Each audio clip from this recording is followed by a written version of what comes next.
우리 주님께서 주시는 기쁨과 평화가 여러분에게 넘치기를 축원합니다. 저하고 이 목사님은 동기동창이거든요. 신학교 입학을 같이 하고 졸업을 같이 했어요. 그래서 서로 머리끝부터 발끝까지 다 알아요. 그런데 이렇게 동기동창 목사를 온 마음 다해 신뢰하고 존경하기란 쉬운 일이 아닌데, 저더러 동창 중에 제일 닮고 싶은 목사, 존경하는 목사, 그러면 저는 이 목사님이에요. 저분은 내가 아닐지라도 저는 저분의 성품과 저분의 저 온유한 겸손한 저 마음은 도대체 이게 흉내낸다고 되는 것도 아니고요. 그런다 저는 포기하지 않습니다. 포기란 배추를 셀 때나 쓴다. 한 포기, 두 포기, 세 포기 포기하지 않고 정말 온유한 성품의 목사가 되기를 간절히 저는 소원하고 있어요. 제 동기동창 중에 참 저렇게 목사의 성품을 타고난 사람이 있다 그러면 이제 저분을 내가 얘기하는데, 좀 앞에 앉아서 괴롭겠어요. 끝까지 들으세요. 저는 섬김, 온유, 겸손 그러면 제일 먼저 떠오르는 분이 한경직 목사님이에요. 저하고 한경직 목사님하고 만난 횟수가 짧아요. 같이 지낸 적이 없어요. 저 먼 발치에서 목사님께서 설교하는 걸 몇 번 본 게 다예요. 그런데 제가 우리 한경직 목사님을 이렇게 잊지 못하는 건, 한경직 목사님이 세운 고등학교, 저 동대문구 신설동에 대광고등학교라고 있는데요. 그 고등학교 강당을 저는 예배당으로 만 10년을 쓴 것밖에 없어요. 그게 인연이 돼가지고 저는 우리 한경직 목사님 알게 되었어요. 그 대강당 바로 앞에 한경직 목사님을 기념하는 작은 동상이 하나 세워져 있습니다. 10년을 그 강당을 예배당으로 사용했으니까 거의 매주일 제가 왔다 갔다 하면서 봤을 거 아니에요? 때로는 무심히 지나가고, 어떤 때는 한 목사님 생각나서 물끄러미 바라보다 가고, 어떤 때는 제가 마치 목사님이 앞에 계신 것처럼 끌어안고 통곡하고 울어버린 날이 여러 번 있어요. 그분이 저에게 유언처럼 남겨주신 말씀이 오는 본문 말씀, 마태복음 20장 28절 말씀이었기 때문입니다.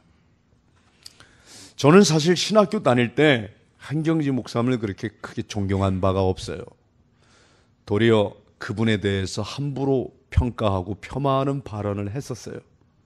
그게 너무 송구스럽고 죄송해서 저는 우리 한경직 목사님이 오라고 한 일도 없건만 제가 찾아가서 무릎을 꿇고 용서를 청했어요.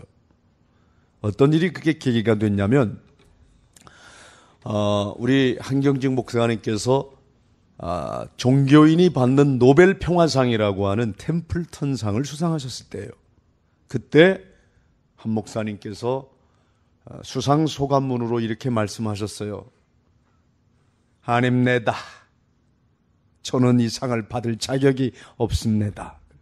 이 상은 저 개인 한경직에게 주는 상이 아니라 세계교회가 짧은 시간 내에 급성장한 한국교회를 격려하고 칭찬하기 위해 주는 상인 줄로 압니다. 저는 이 상을 받을 자격이 없는 사람입니다.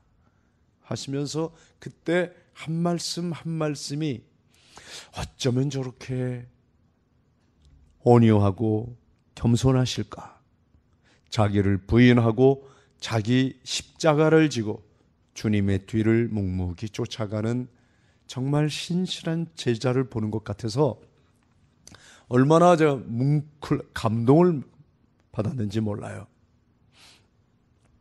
그분을 만나뵌 분마다 참 그분이 겸손하시다 그러더라고요. 저는 이제 가까이 뵌 일이 없으니까. 근데 그분을 가까이 본 사람마다 이구동성으로 모두가 그래요.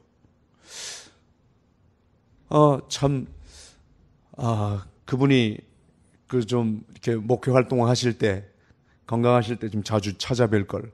이제 은퇴하시고 영락신학원에 그 작은 집에 거처하셨는데, 그렇게 또 큰 대형 교회 담임했던 분이 이렇게 참 자꾸 초라한 집에서 거하시는 그 자체도 또 감동이 되더구만요. 저는 이제 찾아갔어요. 왜냐하면 이렇게 훌륭한 목사님을 제가 알아보질 못하고 제 원대로 안 살았다고. 아니, 그 한경직 목사님이 제일 또 소원대로 살아야 될 이유가 없잖아요. 주님 뜻대로 살면 되는데 제일 또 뜻대로 안 됐다고. 제가 속으로 그분을 원망하고 불평한 적이 있었어요. 그게 참 부끄러웠어요. 왜냐하면 저희가 그 학부 시절에, 대학 시절에, 그때 군사정권 시절 아닙니까? 그때 천주교계 지도자인 김수환 추기경님이 이따금 정부에 대해서 쓴소리를 하더라고요. 그것도 아주 길게 장황하게 안 나옵니다. 동아일보에 딱 한 줄, 두 줄 나옵니다. 그것도 뭐냐면 정부는 이러면 안 됩니다. 이 한마디. 근데 그 말 한마디에 그렇게 그때 대학생들은 많은 위로가 됐고 격려가 되었었어요. 요 다음 차례는 아마 우리 한경직 목사님도 한 말씀 하실 거야 했는데 내 기대대로 아무 말씀 안 하셨어요. 그랬다고 내가 뒤집어져가지고 우리 목사님이 이러면 되냐고. 그게 부끄러운 거예요.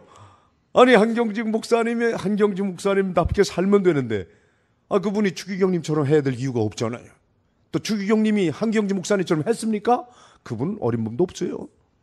다 자기 나름의 몫이 있는데 그거 가지고 제가 철이 없을 때니까 함부로 말한 것이 너무 부끄러워서 가서 무릎을 꿇었어요. 목사님, 용서해 주세요. 그랬는데 한 목사님이 저 같은 사람을 기억할 거라고는 상상도 안 했거든요.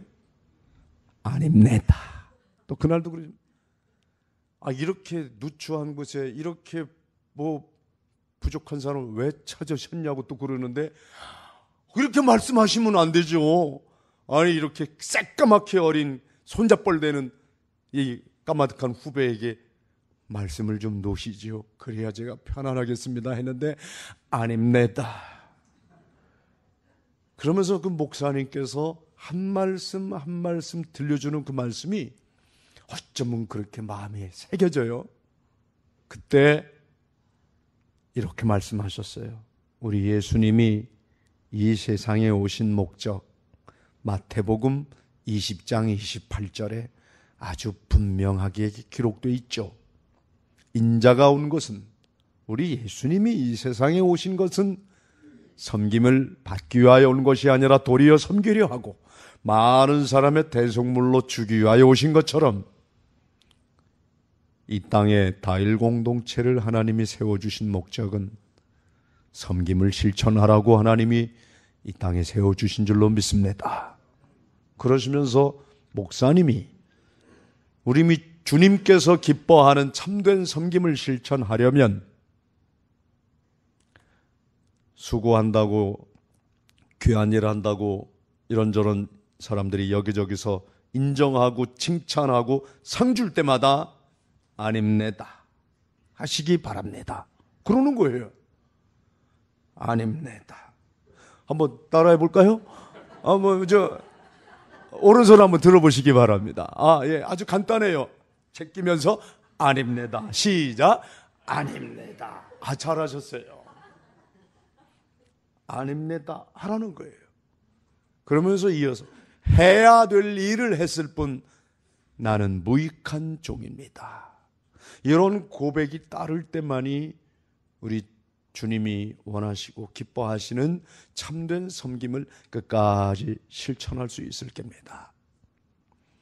이보다 더 분명하게 제 마음속에 섬김이란 무엇인지, 내가 해야 할 일들, 가야 할 길에 대해서 아주 간단, 명료, 분명하게 말씀해 주신 분이 없었어요. 너무 감사했어요. 이번 주제가 영성과 삶입니다. 크게 영성 훈련을 얘기할 때, 영성 수련을 말할 때 우리들은 내면적인 훈련과 외면적인 훈련 두 가지로 크게 나눌 수가 있습니다. 이 내면적인 훈련, 또 우리가 그걸 개인 훈련이라고 할 수도 있겠습니다. 홀로도 할 수 있는 영성 훈련이 있죠.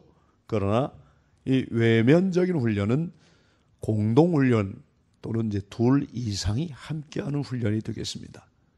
저는 이번 사흘 동안 집회하는 동안 주로 이 공동으로 할 수 있는 훈련, 이 중에 첫 번째를 섬김의 훈련으로 생각하고 오늘 주제를 섬김으로 잡은 것입니다.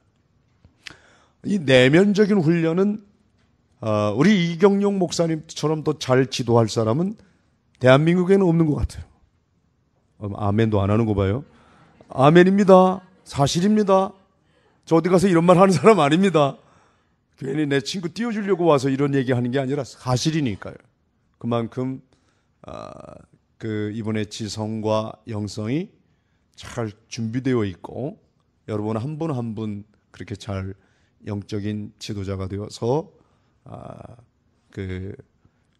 말씀에 기초한 분명한 그 영성을 제시하고 또 안내해 주실 귀한 분입니다. 저는 이 두세 사람 이상이 함께하는 훈련, 이 공동 훈련에 대해서 그저 조금 살아온 것이 있어서 그 부분에 대해서 미흡하나마 좀 말씀드리고 가려고 하는 겁니다.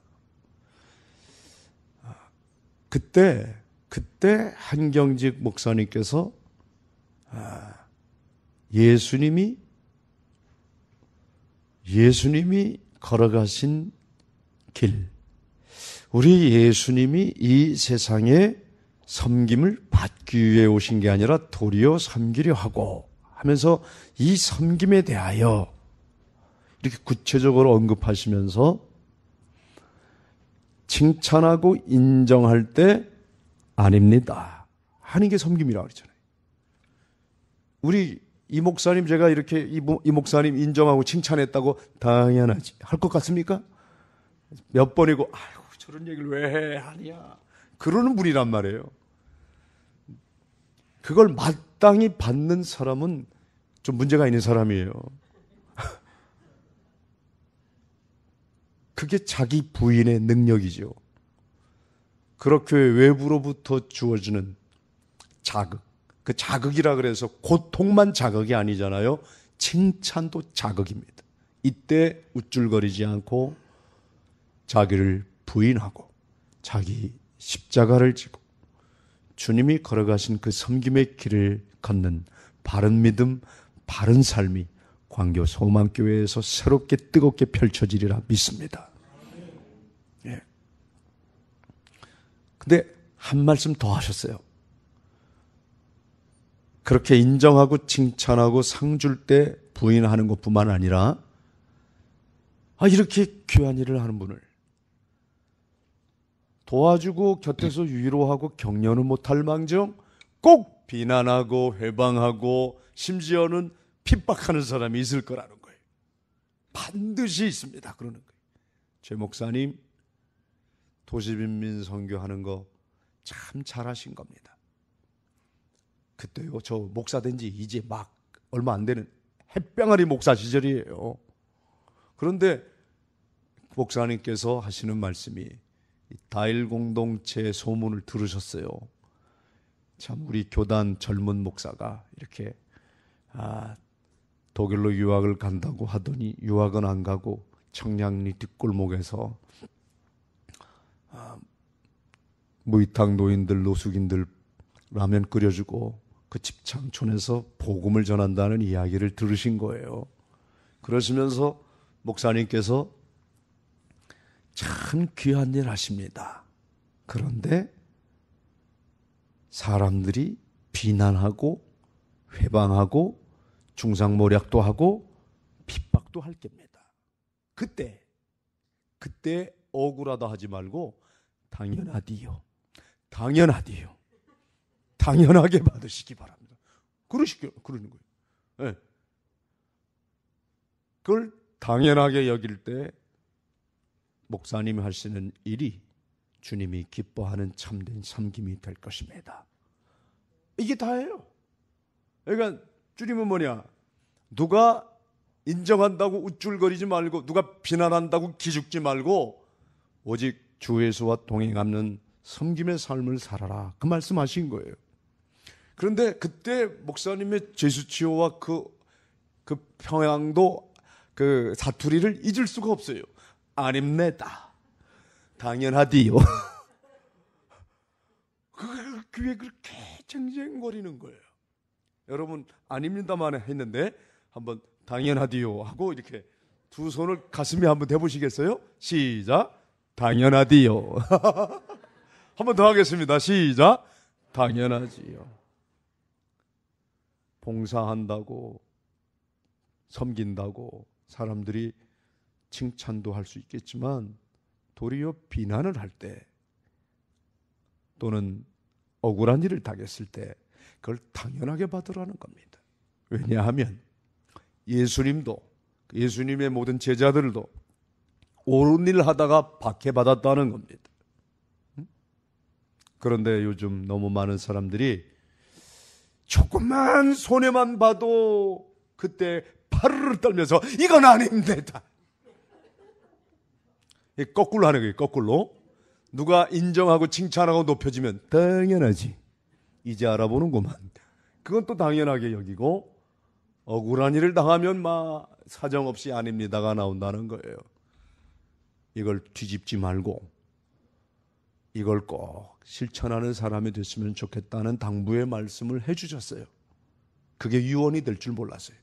그 후로 몇 차례 더 배웠지만 그때는 의사소통이 되질 못했어요. 그래서 저는 그때 처음 찾아뵀을 때 그 영락신학원에서 남한산성에서 주신 그 말씀을 가슴에 지금까지 간직하고 있답니다. 그 말씀이 생각나서 저는 대광고등학교 강당 앞에 작은 동상 앞에서 얼마나 울었는지 몰라요. 청량리에서 사역을 하다가 억울한 일 당하면 이게 당연하지요가 안 될 때마다 이걸 해야 되는데, 목사님 이게 안 되는데 어떡하지요? 그러면 내가 신설동에 가는 거예요. 가서 대광고등학교 강당 앞에서 목사님 잘 안 돼요, 안 돼요, 그러고 울었어요. 그런데 저같이 한심하고 저같이 부족한 사람도 하나님의 은혜로 이 억울한 일을 당했을 때 당연하게 받은 일이 있었답니다. 초창기 다일 공동체 초창기에 글쎄, 저를 눈의 가시처럼 생각한 이 청량리에 좀 이름이 좀 이상한 사람들이 있어요.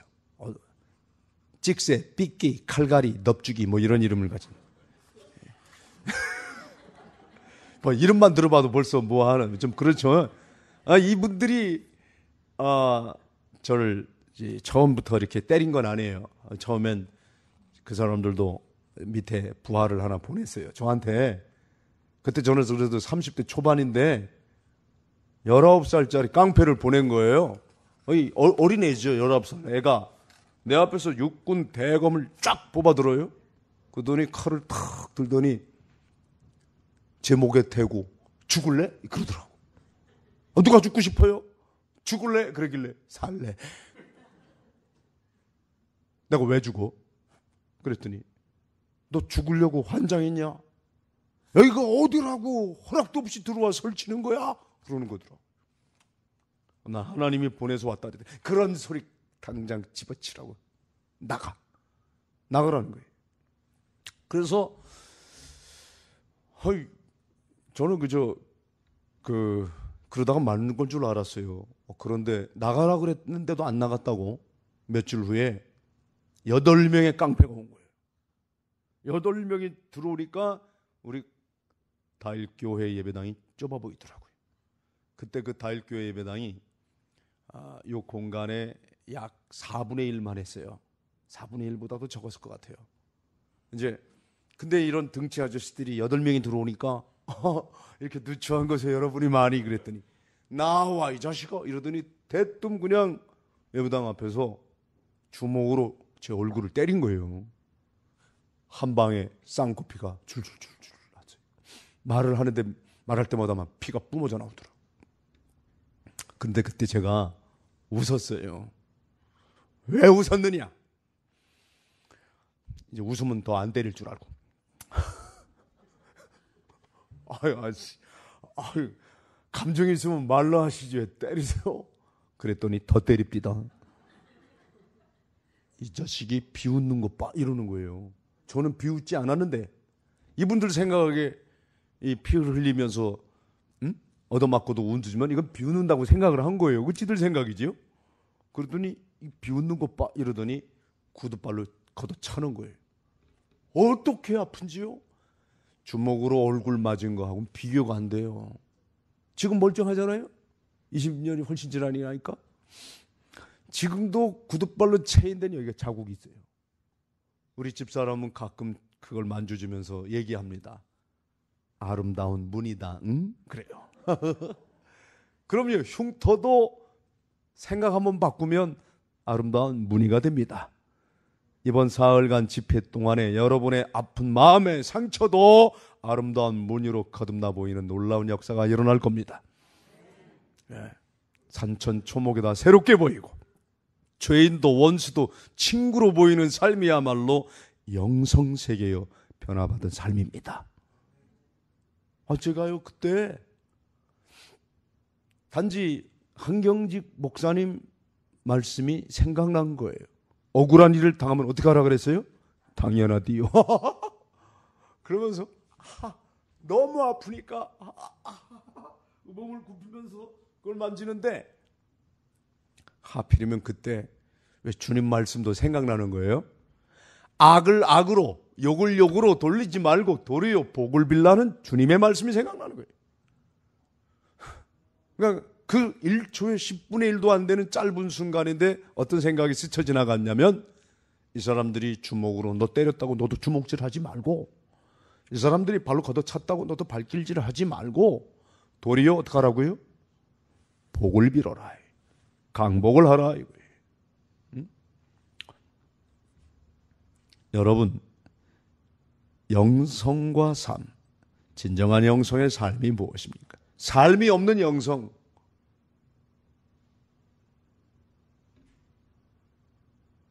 그게 어떻게 영성일 수가 있겠어요? 저는 구체적인 고난받는 삶 속에서 그런 고통 속에서 주님의 말씀을 실천하는 게 진정한 영성이라 믿습니다. 그걸 할 수 있는 기회를 얻은 거죠. 그래서 그걸 만지고 이렇게 얘기했어요. 저는요 여러분들을 위해 기도 그랬더니 누가 너더러 기도해 주랬어 이 XXX야 이러면서 주먹으로 배를 때리는데 이건 또 얼굴 맞고 걷어 차인 것보다 하고는 비교가 안 돼요. 정통으로 배를 맞은 게 태어나서 처음이거든요. 숨을 못 쉬겠어요. 숨을. 사람이 숨을 못 쉬면 제일 먼저 드는 생각이 뭐예요? 죽을 텐데. 숨을 못 쉬면 죽을 거 아닙니까? 내가 이렇게 숨을 못 숨을 쉬고 싶은데 숨을 못 쉬니까 이러다가 죽으면 어떡하지 하는 생각이 또 순간 찰나에 드는데 저도 어디서 듣고 본 걸 있어가지고 하나님 제 영혼을 부탁 이러면서 앞으로 꼬꾸라지는데 그때 8명 중에 한 사람이 가구목을 들고 왔어요. 큰 몽둥이를 공사장에서 쓰는 가구목을 그걸 내리친 거예요. 그래서 그때 저는 머리통과 허리를 맞고 기절한 거예요. 근데 8명이 왔잖아요. 8명 중에 4사람이 한 대씩 때리고 간 게 아니라 그때부터 8명이 계속 발로 밟았어요. 머리끝부터 발끝까지 발로 밟았어요. 말을 들어야지. 허락도 없이 왜 와서 설치는 거야 임마. 가라면 가야지 자식아. 이러면서 그때부터 발로 밟힌 게 이게 또 20일 이상 갔어요. 20일 동안 머리끝부터 발끝까지 온통 피멍 들었는데 이 피멍이 막 돌아다니더라고. 여기 있는 게 퍽 터졌으면 끝난 줄 알았더니 이게 또 와서 턱 터지고. 하여간 20일을 꼼짝 못하고 누워만 지냈어요. 꼼짝달싹 못하고. 근데 그때 또 생각나는 말씀이, 억울한 일을 당하면 어떻게 하라 그랬어요? 당연하디요. 한경직 목사님이 억울한 일을 당하면 당연하게 받으십시오. 그 말씀이 생각나서. 정량리 경찰서 형사가 찾아왔어요. 제 억울함을 갚아주겠다고. 이분이 또 소문을 들은 거예요. 그 8명 중에 한두 사람을 반드시 구속시키겠다는 거예요. 그랬더니 이미 웬만한 조서는 다 자기가 꾸며놨어요. 이제 제가 쓰기만 하면 되는 거예요. 그 동네 또 우리 제가 얻어맞을 때 목격자들이 있는데 그 목격자를 일일이 다 만났어요. 그러면서 자 이제 우리 빨리 끝냅시다. 그러면서 저를 돕겠다고, 저의 억울함을 갚아주겠다고 찾아왔는데 제가 얘기했어요. 아저씨, 저 억울하지 않아요. 그랬더니 뭐야? 지금이야 대한민국 형사나 뭐 이렇게 경찰청장, 권력기관과 대통령까지도 와 이거 최 목사님 이러죠. 저 25년 전에는 미친놈 취급당했어요. 오늘도 제가 우리 다일 천사병원에서 우리 임원들하고 회의를 하다가 일로 왔는데 마침 엊그제 부임한 동대문 경찰서 정복과장, 정복계장, 뭐 이제 막 경찰대학 갓 졸업한 얼마 안 되는 새파란 이제 형사들이, 고참 형사들이랑 인사하러 왔어요. 그때 제 억울함을 갚아주겠다고 찾아왔던 그 당시 은퇴하셨어요. 그러니까 25년 전에 은퇴하신 분이에요. 이분이 생각나는 거예요. 근데 그분 얘기를 했어요. 이분이, 여보시오, 나 한간 사람 아니야. 빨리 일 끝내자고. 그러면서, 자, 아저씨, 제가 만약 아저씨 같은 경찰한테 이렇게 매를 맞았으면 아마 억울한 마음이 들 것 같아요. 국민의 재산과 생명을 목숨 걸고 지켜줘야 할 경찰이 이렇게 무고한 시민을 때렸다 그러면 그거 억울하지요. 그런데요, 아저씨, 저 때린 사람들은 이 동네 깡패예요. 깡패는요, 시비하고 때리는 게 지 본분이래요. 제 본분 나한 사람한테 뭐가 그렇게 억울해요? 저 괜찮아요? 그랬더니 미친놈 아니야 이거. 그러더니 가더라고요. 근데 이분이 그 후에 몇 번 찾아왔어요. 찾아올 때마다 한경직 목사님 말씀이 생각나서, 억울한 일을 당하면 당연하게 받으라고. 저 당연해요. 왜 그러세요? 뭐가 당연해 뭐가? 그러더라고요. 나 같은 죄인도 용서함을 받고 주님 앞에 옳다함을 얻고 주님 기뻐하는 일을 하다가 이렇게 집단 구타를 당한 건 가문의 영광이라고 생각을 합니다. 그랬더니 느낌이 편안합니다. 그랬더니 미친놈. 그리고 또 가더라. 그런데 이분이 마지막이요, 나 이제 더 이상 안 와, 이러는 거예요. 그러면서 나 마지막이라고, 더 이상 안 와, 오늘 끝내자고. 그러면서 또 몇 사람 구속시키라고 나더러 이거 쓰라고 그러는 걸, 제가 이분들 저 때린 사람 몇 사람 구속시킨다고 뭐가 달라져요? 우리 예수님도, 예수님을 따르던 많은 제자들도 고난과 수치와 모욕을 당하면 당연하게 받으셨어요. 심지어 자기를 죽이려 달려드는 사람을 향하여 저들이 자기가 하는 일을 알지 못해 그럽니다. 주님, 저들을 용서해 주십시오. 그렇게 기도한 분들이 우리 신앙의 선조인데 제가 왜 그들을 고발해야 돼요? 이러더니 이분이 한 말이 아주 기이한 말을 해요. 나 이거 잘못하다가 예수 믿게 생겼어. 아이씨. 이러는 거예요. 그래서 근데 씨는 왜 그래요? 그랬더니 형사랑 깡패랑 하는 일은 정반대인데 말투는 비슷해요. 이 아저씨가 나 이거 이러더니 갑자기 주머니에서 수첩을 꺼내요. 그리고 수첩에서 딱 10,000원짜리 지폐 그걸 딱 꺼내가지고 저한테 주시며 하신 말씀을 제가 일평생 잊지 못해요. 한경직 목사님이 해주신 말씀 버금가는 감동이었어요. 당신이 고통받은 만큼 사랑이 전달될 겁니다. 와우. 제가 그때부터 대한민국 형사들을 존경하기 시작했어요. 그 전까지는 경찰이라는 직업을 별로 좋아하지 않고 호감을 안 갖고 있다가 이런 분들 다 있구나. 깜짝 놀랐어요. 한번 따라해 보시겠습니까? 고통받은 만큼 사랑이 전달됩니다. 그렇습니다. 우리 예수님 십자가에서 처절한 고통당하셨기에 2000년이 지난 지금도 그 예수 사랑이 전달이 되고 공감이 되는 것입니다. 고난 없는 영광이 있을 수 없지요. No cross, no crown. 십자가 없이는 부활도 없습니다. 요즘 우리 한국교회 성도들 가운데 도대체 고난을 너무 멀리하는 사람들이 많습니다. 고통이라 그러면 딱 질색팔색을 합니다. 우리 신앙의 선조들이 걸었던 길과는 너무 다른 길을 걸으려고 합니다. 여러분이 원치 않는 고난이 찾아올 때 아픔과 많은 상처가 몰려올 때 그때 한번 당연하디요. 여러분의 그 신앙의 깊이를 더욱 성숙한 인격으로 빚어주시기 위한 이 모든 고난이 유익이라. 이 고난함도 반드시 하나님이 주신 축복인 것을 깨닫고 이 고난을 통해서 더 깊이가 있는 영성의 삶으로 살아가는 우리 광교 소망교회 성도들이 되기를 주의 이름으로 기원합니다.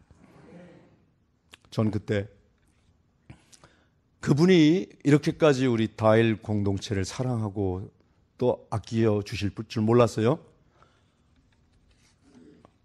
형사 아저씨가 이렇게 이게 은퇴가 가까워도 그 호봉이 작더라고요. 의외로 아주 박봉이셨어요. 근데 그 형사 아저씨가 월급만 받으면 꼭 오셨어요. 한 달에 한 번씩 오셨어요. 월급 받고 그것도 한참 지나면 돈이 없으니까 받은 바로 다음 날이거나 다음 날 찾아오세요. 와가지고 10,000원짜리 떡 놓고 하는 말이 이거 진짜 예수 믿으면 어떡하지 이거. 이러면서 10,000원을 꺼내놓고 가셨어요. 그분이 다일 공동체 최초의 정기 후원회원입니다. 할렐루야. 제가 부탁한 일도 아니잖아요. 누가 시킨 일도 아니잖아요. 그런데 그분이 나중에 그 말도 하셨어요. 처음에 당신 정말 미친놈 아니야 하고 대수롭지 않게 그냥 여기고 가려고 했다는 거예요. 그런데 만약 정말 당신이 내가 하라는 대로 나를 때린 사람 몇 사람 고발했으면 내가 후원회원이 될 일도 없고 도대체 저 친구가 저게 뭐지 하는 무엇이 저렇게 하는 거지? 해서 이렇게 끝없이 한 달에 한 번씩 찾아오게 만들었다고. 얼마나 예수가 좋길래 그러냐? 어떻게 예수가 좋으면 그러냐? 그렇게 물으시더라고요. 여러분, 저 대단한 거 하나도 없습니다. 단순하게 실천한 것뿐입니다. 그러면 그 후로 항상 그러고 살았냐? 억울한 일 당할 때마다 다 당연하게 여겼냐? 아닙니다.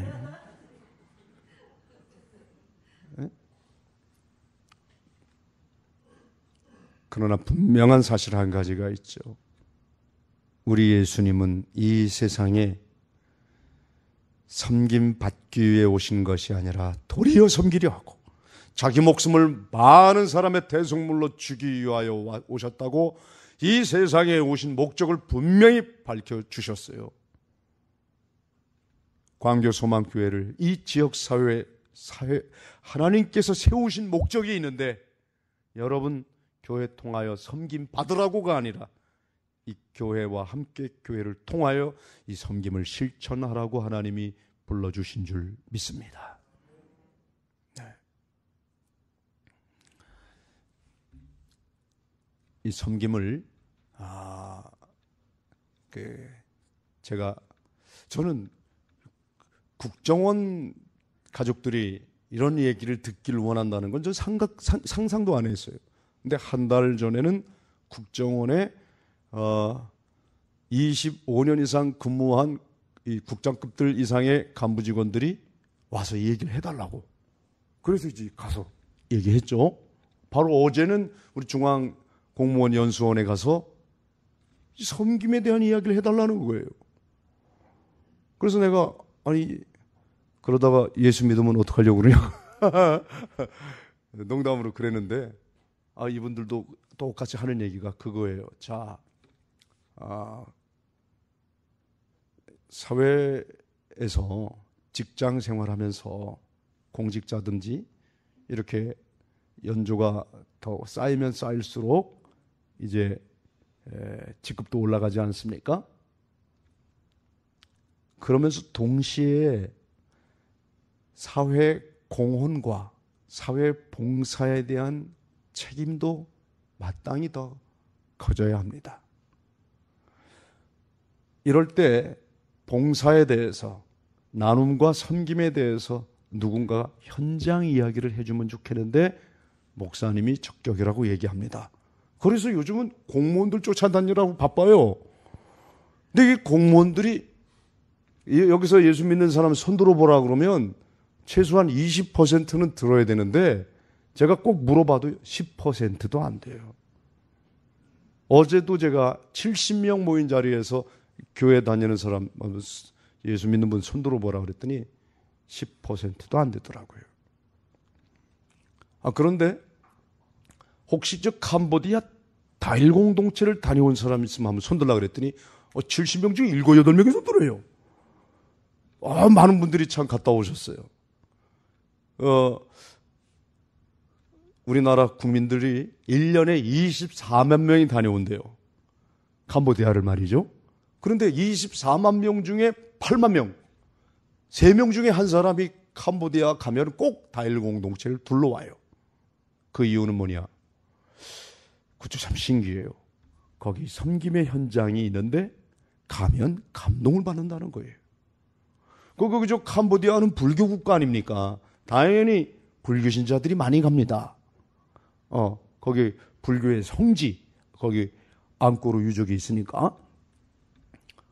당연히 불자들이 그 단체 여행객들이 많은데 말이죠. 이 사람들이 한국에서 거기 가기 전에 미리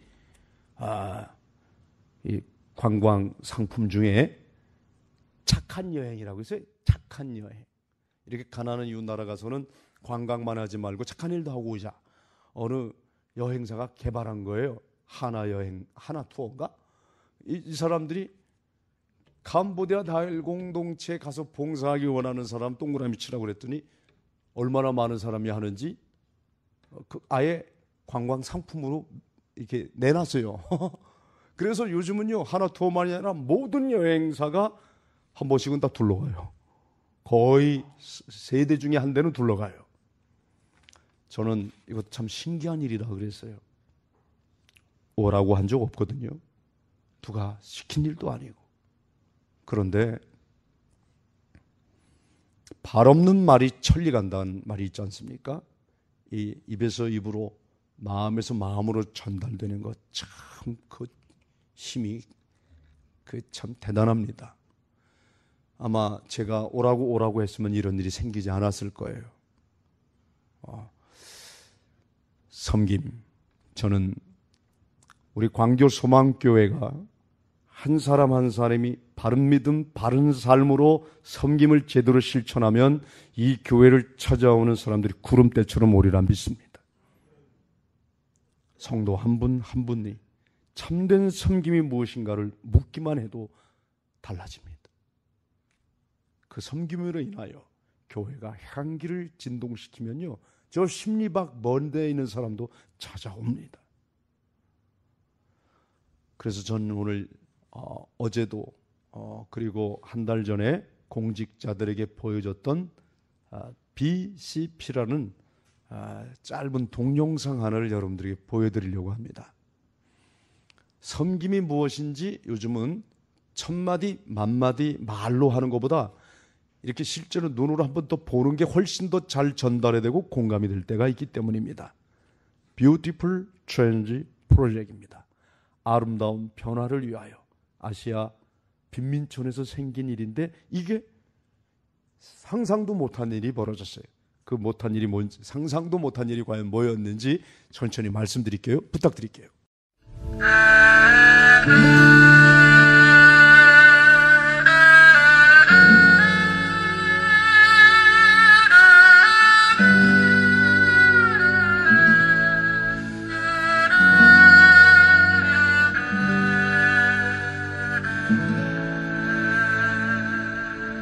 오직 주의 사랑에 매여 내 영 기뻐 노래합니다. 이 소망의 언덕 기쁨의 땅에서 주께 사랑드립니다. 오직 주의 임재 안에 갇혀 내 영 기뻐 찬양합니다. 이 소명의 언덕 거룩한 땅에서 주께 경배드립니다. 주께서 주신 모든 은혜 나는 말할 수 없네. 내 영혼 즐거이 주 따르렵니다. 주께 내 삶 드립니다.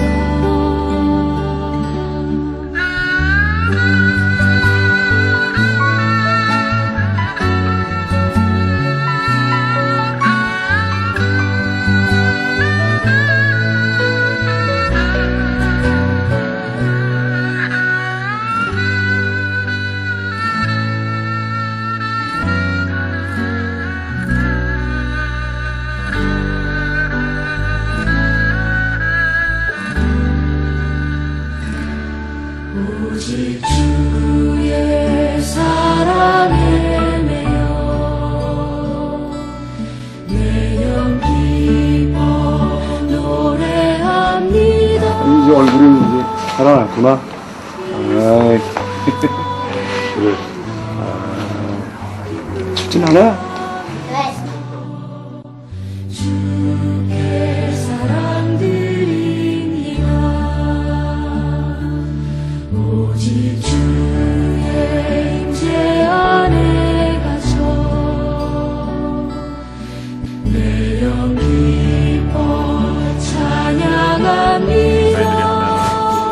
막 태어나자마자 입술 수술을 하든지 아니면은 생후 3개월쯤에 수술하든지 그러는데 지금 경우는 벌써 3살, 8살 뭐 그러는데도 전혀 수술이 안 돼 있는 상태입니다. 우선 제일 급한 대로 입술 수술부터 하고 그 다음에 이제 잇몸 수술 필요하면 그런 식으로 이제 정착 안 가요.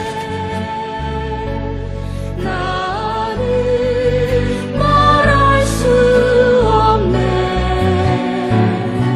내 영혼 즐거이 주 따르렵니다. 주께 내 삶 드립니다.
여러분도 마음에 감동이 되시면 이럴 때 한번 아낌없이 박수로. 그렇습니다. 제가 아이린을 처음 만났을 때 애는 저쪽에서 바라만 보고 오질 않아요. 이상하다. 왜 저는 며칠째 쟤는 계속 저쪽에서 바라만 보고 있을까? 그래서 이제 찾아가 봤어요. 갔더니 계속 몸을 돌리는 거예요. 보니까 보신 것처럼 얼굴 기형 장애를 가지고 태어났어요. 옛날에 우리들은 이런 아이를 언챙이라고 불렀어요. 9개월 장애를 갖고 있는 거죠. 괜찮아. 안 보고 왔더니 너는 왜 안 오니? 그랬더니 하는 말이 마음이 아파요. 친구들이 못 오게 한대요. 친구들이 자기가 가까이 가면 돌을 던진대요. 재수 없다고 가까이 오지 마라. 어떻게나 마음이 아프죠. 장애를 겪고 있는 사람을 이렇게 대하는 건 후진국가들이죠. 우리들도 옛날에 그랬던 것 같아요. 학교 다닐 때 제가 하고 같은 동급 학생이 있었는데 저학년에도 제가 다니던 초등학교에 2사람이 이런 아이가 있었어요. 걔네들을 함부로 했던 기억이 나요. 그 본인과 가족들은 얼마나 마음이 찢어지게 아팠겠어요. 지금은 그래도 대한민국이 먹고 살만해진 나라가 되었어요. 5천만 국민 중에 이런 얼굴을 그대로 드러내놓고 다니는 사람은 없나니 하나도 없어요. 오히려 멀쩡한 코도 막 수술해가지고 우린 성형 천국이 됐잖아요 지금. 근데 아시아의 가난한 이웃 나라는요, 지금도 이런 아이들이 아무리 보자마자 계속 수술해줘도 끝없이 나와요. 참. 그래서 얘야 걱정하지 마라. 하나님이 너와 나를 만나게 해줬구나. 너를 내가 한국에 데려가기만 하면 너 수술해줄 선생님이 줄 섰다. 얘를 데리고 가려고. 그래서 너 어디 사니? 네 집에 한번 가보자. 가봤더니 이건 집이 아니에요. 저도 전 세계 빈민촌은 다 다녀봤는데 거죽대기 이 돼지우리도 이렇게는 안 사. 어떻게 이렇게 사나 싶어요. 그래서 너희 아버지는 뭐하니? 그랬더니 아버지 죽었대요. 엄마는 아버지 죽은 지 1년도 안 돼 도망갔대요. 너 누구랑 사냐? 그랬더니 할머니랑 산대요. 너희 할머니 뭐하냐? 그랬더니 쓰레기더미에서 쓰레기 줍고 있대. 그러니까 할머니 오시길 기다렸어요. 할머니, 이 아이는 지금 무슨 죄가 있다고 애가 왜 이렇게 친구들에게 돌을 맞아야 됩니까? 얘 수술만 하면 멀쩡하게 얘는 내 꿈과 희망을 갖고 살 수가 있는데, 그래서 얘를 한국에 데리고 가서 수술해주고 싶다고, 저를 믿고 한 달만 맡기라고. 그랬더니 아예 데리고 키우래요. 그래서 할머니, 이 아이에게는 엄마 같은 할머니가 필요해요. 애가 좀 더 크면 그렇게 하고요. 지금은 가족이 키우는 게 더 나아요. 제가 얘를 데리고 갈게요. 그런데 대책 없는 일이 벌어졌어요. 얘를 데리고 가려고 어떻게 하면, 호적이 있어야 여권을 만들고, 여권이 있어야 대한민국 대사관에 가서 비자를 어디 하다가 데려가잖아요. 출생신고를 안 해놨어. 이런 일이 허다하게 많아요. 지금도 아시아, 아프리카에는. 아마 여러분도 혹시 여러분 부모님이 5살이나 6살에 출생신고한 사람도 있죠? 우리도 그랬잖아요. 요즘도 그런 거예요. 그래서 어떻게 출생신고해서 여권 만들어서 비자 얻는 게 수술보다 더 어려웠어요. 간신히 해가지고 이제 데리고 오려고 그러는데, 딱 서울 오기로 한 날 제 숙소 앞에 사람들이 6명이 뺑 둘러 있는 거예요. 근데 애를 하나씩 다 안고 있어요. 우리 애도 데려가세요. 우리 애도 수술해 주세요. 우리 애도! 이러면서 애 엄마들이 애를 하나씩 다 밀어주는, 전부 찢어졌어요. 어떤 애 여기까지 찢어졌어요. 눈. 아니 이 애들이 다 어디서 왔냐 그랬더니 그 동네에만 6명이 있는 거예요. 한국에서 오신 목사 한 분이 아이린을 데리고 무료로 저기 수술을 해주러 간다는 소문이 쫙 돌아가지고 애엄마 6명이 우리 애도 그러는 거예요. 그럼 어떻게 안 된다 그래요? 그래서 저의 별명이 일명 대책 없습니다. 저의 대책 없으면 하나님의 대책인 줄 믿습니다. 그리고 기도하고 전화했죠. 저 항공사 회장님하고 저하고 5분간만 통화하게 해주세요. 5분. 그랬더니 전화 받은 분이 바포 목사님께서 우리 회사 회장님을 왜 찾는지 용건을 간단히 말을 해야 된대. 내가 직접 말을 하겠다 그랬더니 안 된다는 거예요. 자기한테 미리 말을 하래요. 그래서 뭐 얘기했죠. 뭐 우리 청량리에서 시작한 다일 공동체가 어느덧 중국, 베트남, 캄보디아, 필리핀, 네팔 뭐 이렇게 아시아 가난한 나라 가장 가난한 곳에 빈민촌에 가서 이렇게 섬김의 사역을 하는데 1년에 한 번씩 갔다 와도 비행기 10번 타야 돼요. 2번 갔다 오면 20번 타야 돼요. 저는 지금 캄보디아만도 20번 넘게 다녔는데 이렇게 지금 내가 저 비행기 타고 가고 올 때마다 놀라운 사실 하나를 발견했습니다. 뭡니까? 빈자리가 꼭 있습니다. 네? 어떤 때는요 뒷자리는 3분의 1이 텅 비어서 올 때가 있어요. 그랬더니 그런데 왜 전화하셨어요? 그래서 다름이 아니오라. 어차피 비 올 때 애들 좀 태워가지고 옵시다. 어차피 비 올 때 그 빈자리에 애들 좀 태우고 오면 인생이 달라집니다. 아이들에게 꿈과 희망을 줄 수 있습니다. 그랬더니 전화 받은 분이 그래요. 목사님, 대한항공도 있건만 아시아나에게 먼저 전화해 주셔서 감사합니다. 그러는 거예요. 처음엔 대한항공도 그래서 나는 뭐가 안 되나 보다 그랬는데 그 다음 말 한국말을 끝까지 들어봐야 돼요. 아시아나에게 먼저 전화해 주셔서 감사합니다. 그러더니 만약 결제가 안 나도 염려하지 말고 이를 추진하세요. 제 주머니 털어 하겠습니다. 제 사비를 들여서도 하겠습니다. 이렇게 좋은 귀한 일을 다일 공동체만 하면 안 되죠. 저에게도 기회를 주셔서 감사합니다. 이 모든 아이들이 다 아시아나 타고 왔다가 아시아나 타고 돌아갔어요. 여러분 비행기 이용할 일이 있을 때 아시아나를 먼저 기억하시기 바랍니다. 저는 꼭 보답을 하는 사람이에요.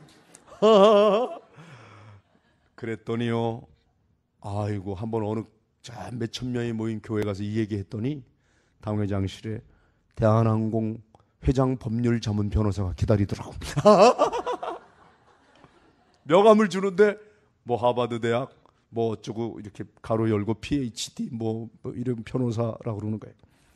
근데 그럼 왜 그러시냐고 그랬더니 목사님 오늘 정말 감동받았어요. 다 은혜가 되는데요. 한 구절만 은혜가 안 되더라고요. 이렇게 공인이 된 분이 이렇게 어느 한 회사 몰아주기식으로 하면 안 되죠. 편들어주기 하면 안 되죠. 목사님은 모든 사람들의 이러시면 안 되죠. 이러면서 그러면 어떻게 하면 좋아요? 그랬어요. 저희들에게도 기회를 주시면 좋겠습니다. 당연하죠. 몽골 아이들이 오기로 했는데 이 아이들은 아직 정한 회사가 없습니다. 그랬더니 대한항공이 책임져 주셨어. 여러분 대한항공 좋은 회사입니다.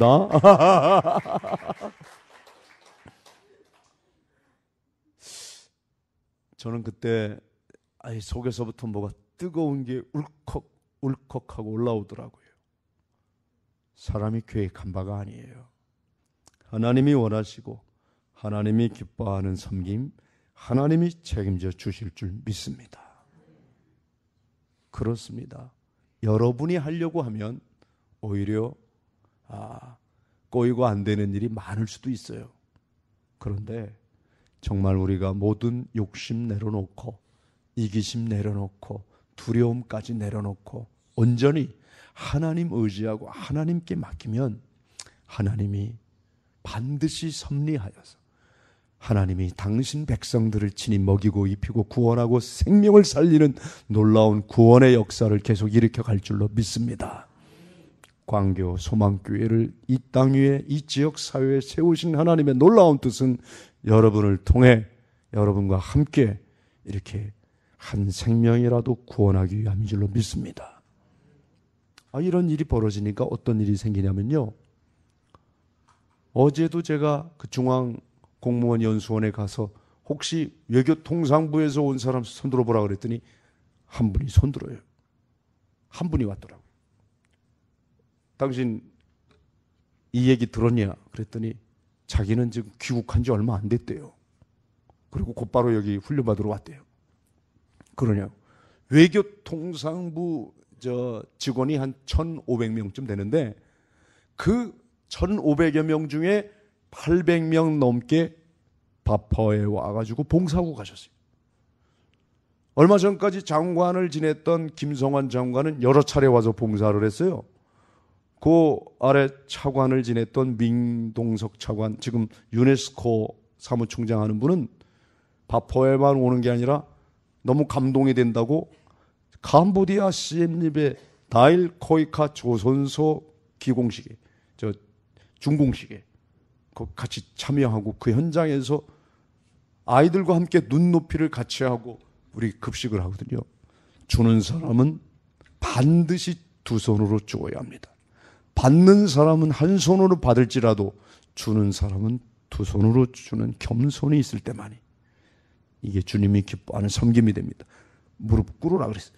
그러니까 우리나라 차관이 무릎을 꿇으니까 캄보디아 공무원들이 어쩔 줄을 모르는 거예요, 지금. 그 차관이 왔다니까 할 수 없이 저 대사도 오고, 우리 캄보디아 주재 대사도, 여러 거기 캄보디아 공무원들이 왔는데, 아니, 그것도 빈민촌 어린아이들한테 무릎을 꿇고 일일이 하니까 이 사람들이 그때 말로 어떻게 표현이 안 되나 봐요. 이게 뭐지? 이게 뭐지? 그때 아마 그 캄보디아 공무원이 틀림없이 이 마음이었을 거예요. 이거 잘못하다가 예수 믿게 생겼네. 우리 대한민국 형사 아저씨가 했던 말처럼. 여러분, 지금 우리가 아무리 입술로 예수를 증거해도 그 예수님에 대해서 못 들어서 예수 안 믿는 사람이 있는 게 아니라 하도 듣고 또 들었는데 먼저 믿는 우리들이 예수님처럼 더 한 걸음 내려가서 섬길 줄 몰라서 저들의 마음의 빗장이 열리지 않는 겁니다. 그러나 저들의 마음의 빗장이 열리기만 하면 예수 믿어 구원에 이르는 이 생명의 역사는 계속 이어질 줄로 믿습니다. 바로 여러분의 섬김으로 말입니다. 필리핀의 공무원 중에 반환파 활동을 하는 필리핀 사람이 있었어요.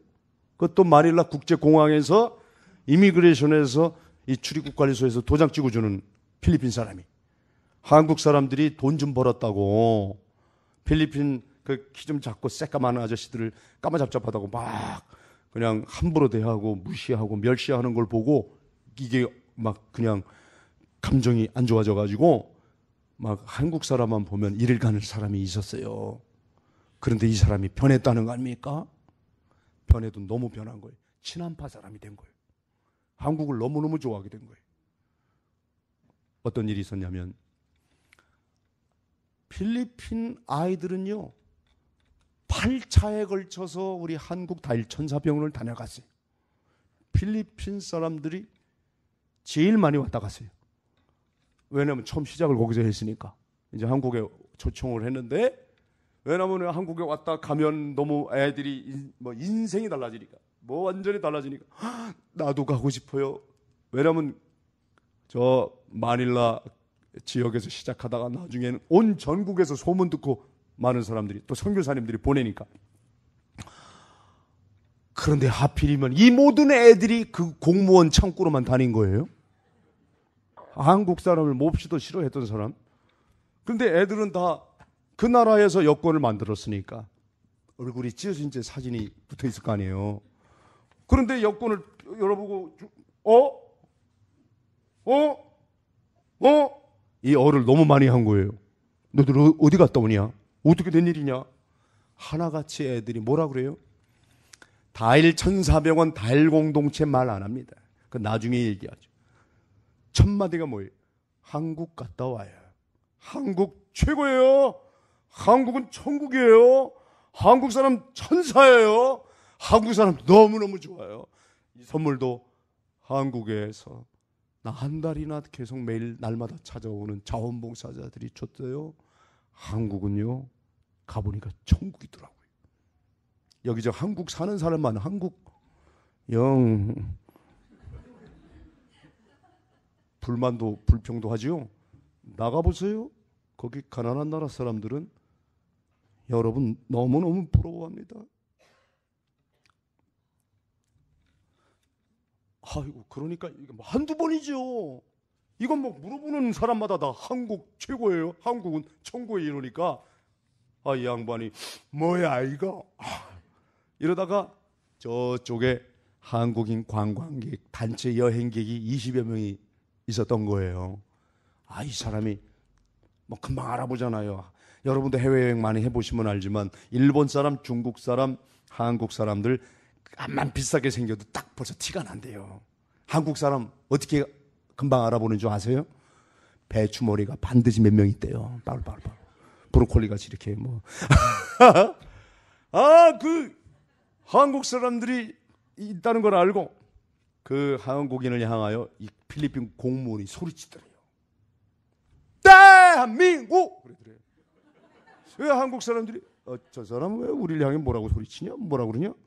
그런데 두 번째 할 때는 눈물을 두 줄기를 줄줄줄 눈물을 흘리면서 대한민국! 그러더래요. 저 사람 뭐라고 그러지? 세 번째 알아들었대요.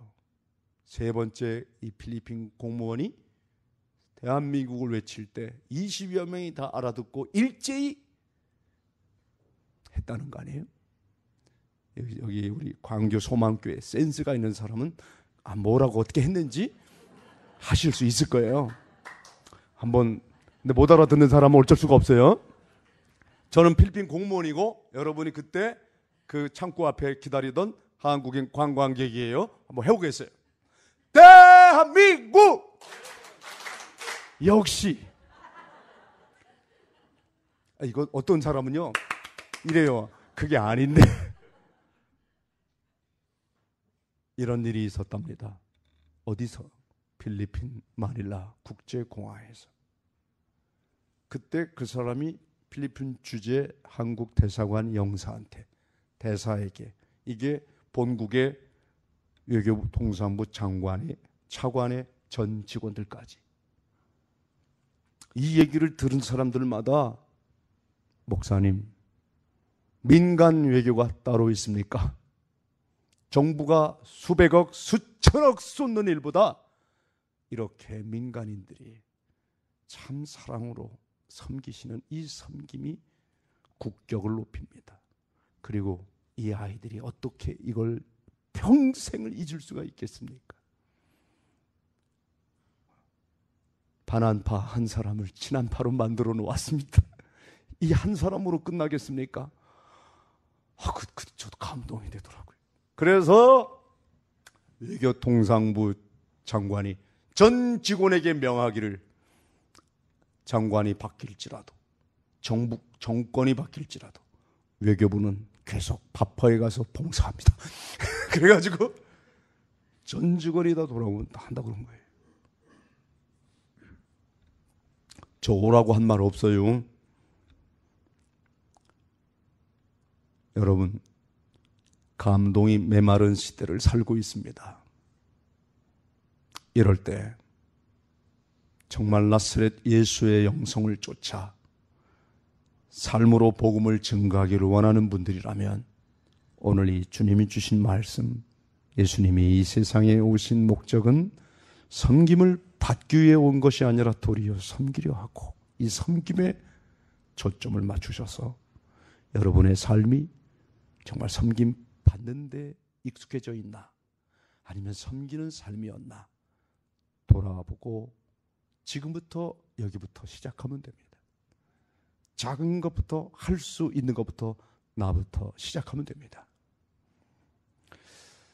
저는 섬김 그러면 꼭 잊을 수 없는 또 한 분의 우리 대선배 목사님이 계시는데, 저는 이 한 분을 떠올릴 때마다 가장 예수님 닮은 목사님이었다고 감히 말합니다. 여러분, 주후 2000년, 그러니까 지금부터 13년 전에 말이죠, 한 세기가 바뀔 때 범그리스도 교회 모든 성직자들에게, 수도자들에게, 신학자들에게, 그리고 알만한 사람들에게 이 설문조사를 한 적이 있었습니다. 2000년이 지난 오늘, 예수님 강생 후 2000년이 지났는데 2000년 역사 속에 가장 예수 닮은 분이 누구라고 생각합니까? 이 설문조사에 교황 한 명도 없었어요. 역대 교황 중에 아무도 없었어요. 이름 대면 다 알아들을 만한 대형 교회 목사 한 명도 없었어요.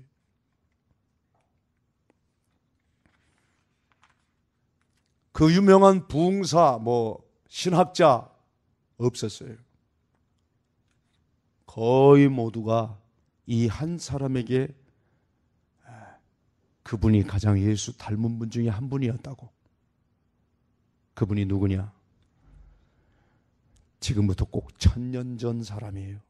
저 이태리 시골 마을에서 태어난 무명의 평신도입니다. 그는 성직자가 아닙니다. 예수님을 너무너무 사랑한 한 형제입니다. 그 예수님을 닮고 싶었습니다. 그 예수의 영성을 쫓아 일생 예수 닮기를 원했던 한 무명의 젊은이, 성 프란시스입니다. 프란치스코. 그 한 사람이 로만 캐톨릭 교회가 그렇게 부패해서 교회다움을 잃어버려가지고 종교개혁가들에 의하여 완전히 지구상에서 어쩌면 없어질 뻔했던 종교가 로만 캐톨릭일 수 있습니다. 그런데 그가 교회를 교회답게 했습니다.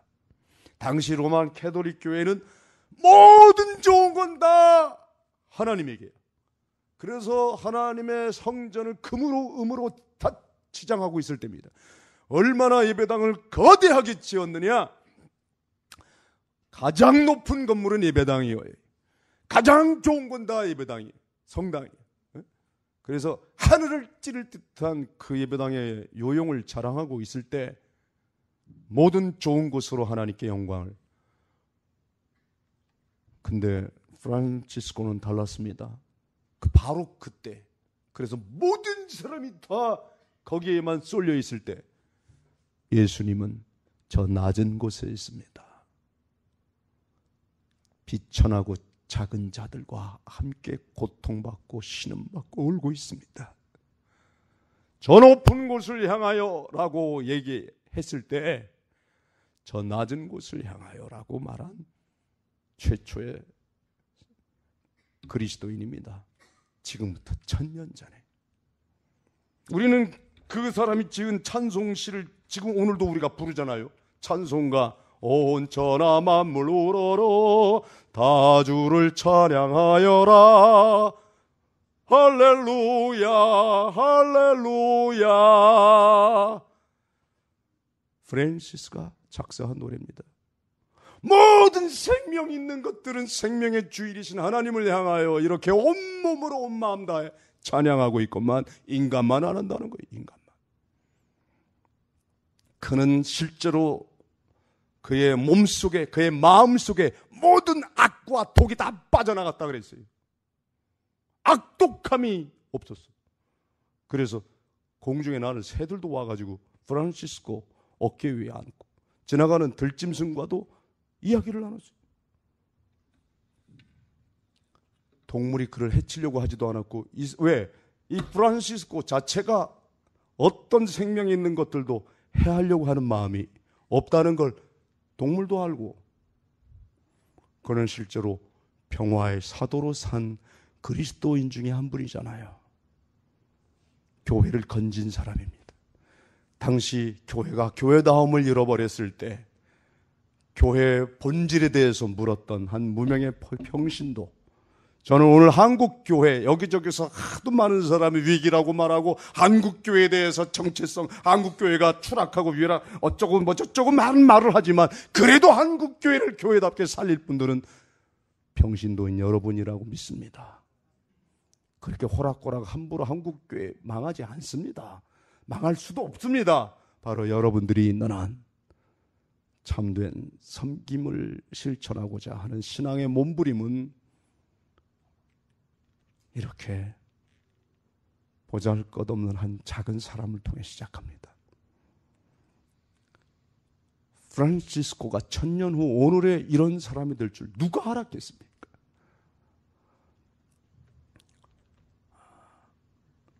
바로 우리 한국교회에 프란치스코 같은 목사님이 계셨습니다. 손양원 목사님입니다. 그분은 경상도에서 태어났는데 목회는 전라도 가서 했습니다. 그 전라도 순천 지방에 애양원을 설립하셨는데, 이 애양원은 그 당시 모든 가족들이 버리고 한국 정부가 버리고 아무도 관심을 갖지 않고 다 모든 사람에게 버림당한 사람들이 모여 살았습니다. 나병 환자들입니다. 한센시병, 문둥병. 그때 문둥병이다 이렇게 딱 판정만 나오면 제일 먼저 버린 사람이 가족이었대요. 호죽 팔아, 너 나가라.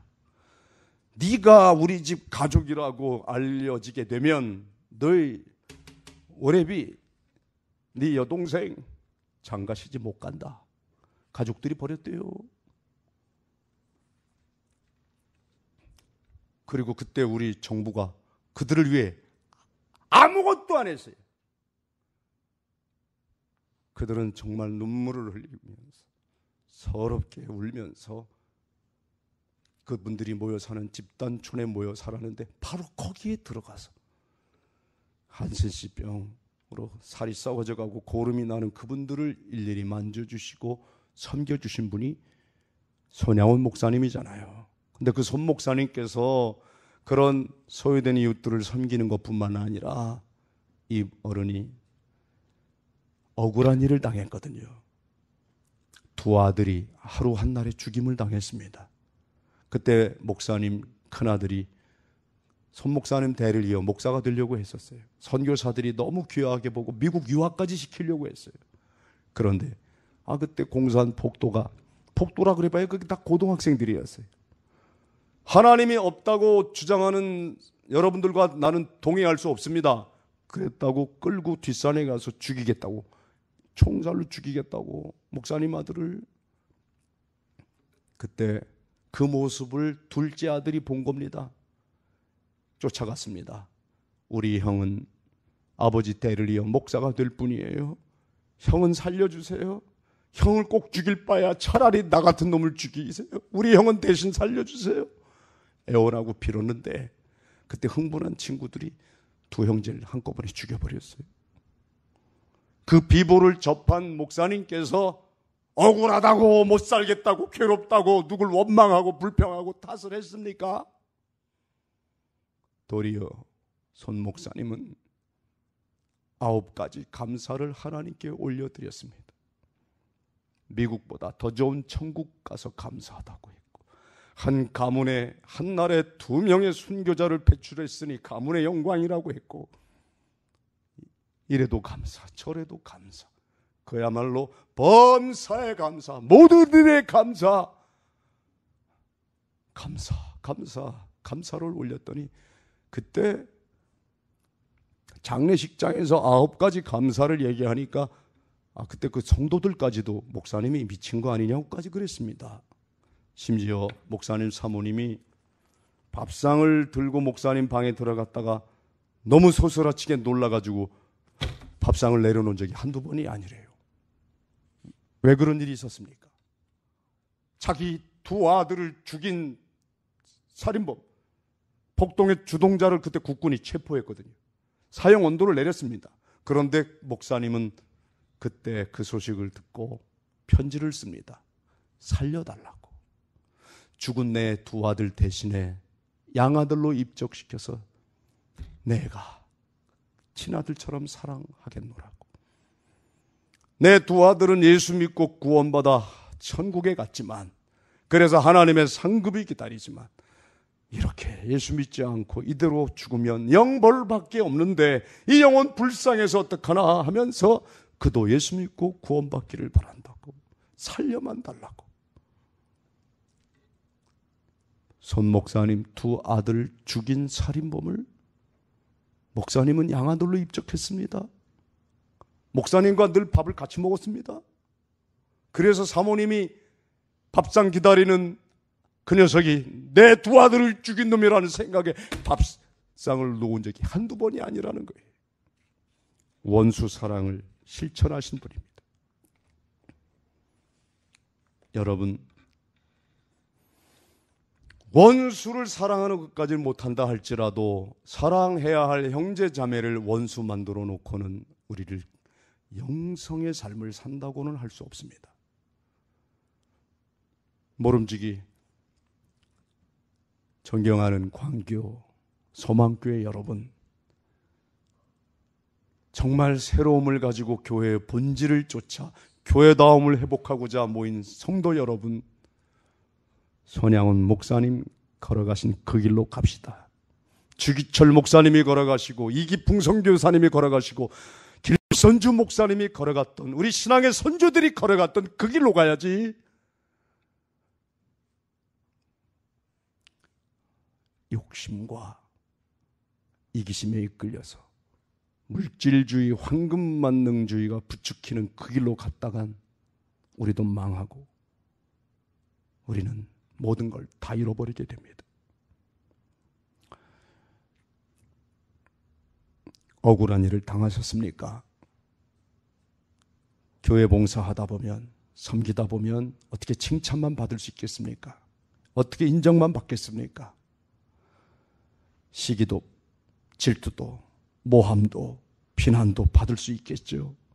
그럴 때 주님이 걸어가신 그 섬김의 길을 더욱 묵묵히 걸어가는 귀한 은혜가 있기를 빕니다. 혹시 여러분들을 인정하고 칭찬하는 분들이 생긴다면 많고 많은 교회 중에 얼마든지 대형 교회, 잘 갖춰진 교회 찾아가면 여러분도 몸도 편안하고 마음도 편안할 수 있겠죠. 그런데 여러분이 정말 이 시대에 저렇게 편안한 것을 찾아가서 살아가는 것이 우리 신앙의 목표가 아니라 섬김을 실천하기 위해서라고 하는 이 본질에 대한 물음을 갖고 이 교회를 찾아오신 분이라면 어려움을 기쁘시게 여기시기 바랍니다. 여러분들에게 칭찬과 인정이, 격려가 쏟아질 때 도리어 해야 될 일을 했을 뿐입니다. 나는 무익한 종입니다 하는 자기 부인과 자기 십자가를 지는 삶으로 하나님이 원하시는 참된 섬김을 살아가기를 주님의 이름으로 축원합니다. 기도하겠습니다.